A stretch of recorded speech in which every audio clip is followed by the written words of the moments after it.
Pakistan versus South Africa first test match का second day का आगाज पाकिस्तान के हक में नहीं रहा।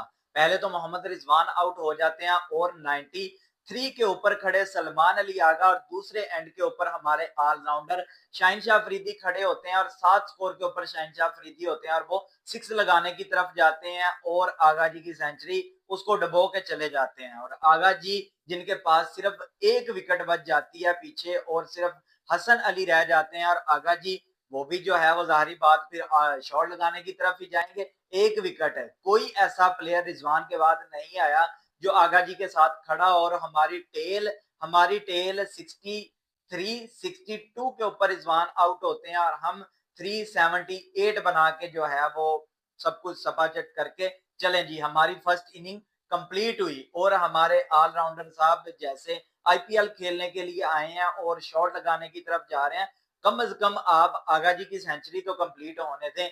दो हमारे प्लेयर जो 90 स्कोर के ऊपर आके रुक गए, एक इमामुल हक जबरदस्त उनकी भी बैटिंग और दूसरे हमारे आगा जी वो भी 93 के ऊपर जाके आउट हो गए और हमारी टेल ने कुछ भी नहीं किया। और जब भी फिर हमारी बॉलिंग आई और हम सेकंड विकेट जब दो विकेटें गिरी होती हैं साउथ अफ्रीका की 173 के ऊपर, वहां तक उनकी गिरफ्त में मैच था। लेकिन जैसे नुमान अली ने बॉलिंग करवाई, साजिद खान ने बॉलिंग करवाई, अगेन दोनों की जोड़ी जो है वो इस मैच के अंदर देखने के लिए मिली। अगेन जो है वो जनवरी वाला जो मैच हमने वेस्ट इंडीज के अगेंस्ट खेला था, जैसे एक इनिंग के अंदर एक प्लेयर अच्छी बॉलिंग करवा रहा था, दूसरी इनिंग के अंदर दूसरा बॉलर अच्छी बॉलिंग करवा रहा था, तो हमारे स्पिनर, मेरी एक एडवाइस है पीसीबी को, मेरी एक एडवाइस है सिलेक्टर्स को कि आप सिर्फ और सिर्फ कटप्पा को और नोमान को जो है वो बॉलर के तौर के ऊपर खिलाएं। बाकी आप जो 9 प्लेयर हैं वो सारे के सारे बैट्समैन भर्ती कर लें,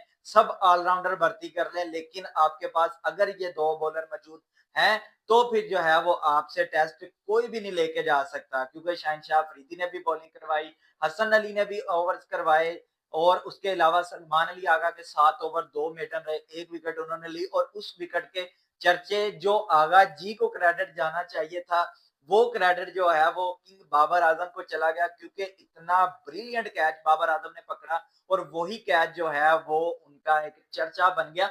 कैच बहुत ज्यादा मुश्किल था लेकिन आगा जी ने जैसे बॉल करवाई वो जो है वो बड़ी जबरदस्त बॉल थी और फौरन से जो है वो बाबर आजम एक्शन में नजर आए और फौरन से उन्होंने कैच पकड़ा। बहुत मुश्किल कैच था, बिल्कुल जमीन के ऊपर लगने वाला कैच था जो बाबर आजम ने पकड़ा। और जबरदस्त जो है हमारी बॉलिंग के चलते हुए 6 आउट साउथ अफ्रीका के 200 प्लस स्कोर जो है वो साउथ अफ्रीका कर चुकी है, 216 रन उन्होंने कर लिए हैं। लेकिन 172 के ऊपर उनकी दो और फिर 200 के ऊपर उनकी 6 विकेटें गिर जाती हैं, 4 आउट उनकी भी बड़ी जल्दी हो गए। लेकिन एक बात जो हमें देखनी पड़ेगी वो बात यह है, फिलहाल तो पाकिस्तान के हाथ में ये मैच है। अगर जोरजी कुछ कर जाते हैं, अगर जोरजी जो है वो 50-70 रन कर जाते हैं अपनी टीम के लिए, तो फिर जो है हमारी जो लीड होगी, हमारी लीड जो 60-70 रन की लीड होगी या 80 रन की 160 जो है वो अभी भी साउथ अफ्रीका को चाहिए। लेकिन हमारी एक लीड जो हमें 100 प्लस रन की चाहिए, अगर हम 100 प्लस रन की लीड ले लेते हैं तो फिर इस मैच में आना हमारे लिए जो है वो इजी हो जाएगा। क्योंकि जैसे हमारी पार्टनरशिप, पहले पार्टनरशिप इमामुल हक और हमारे कप्तान शान मसूद की लगी 160 रन की, उसके बाद फिर रिजवान और हमारे आगा जी की पार्टनरशिप लगी, उनकी भी 160 रन की पार्टनरशिप लगी। तो दो पार्टनरशिप ने हमें बचाया।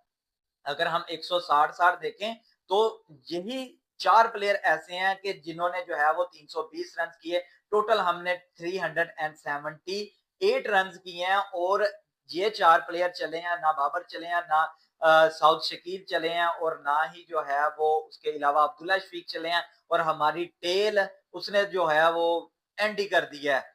3 आउट मुथु सामी से हम एक ही ओवर के अंदर हो जाते हैं। और अगर अगर हम 100 की लीड नहीं ले पाते साउथ अफ्रीका से तो उनका भी दिन आएगा। तीसरा दिन देखना पड़ेगा कि साउथ अफ्रीका कैसे खेलती है।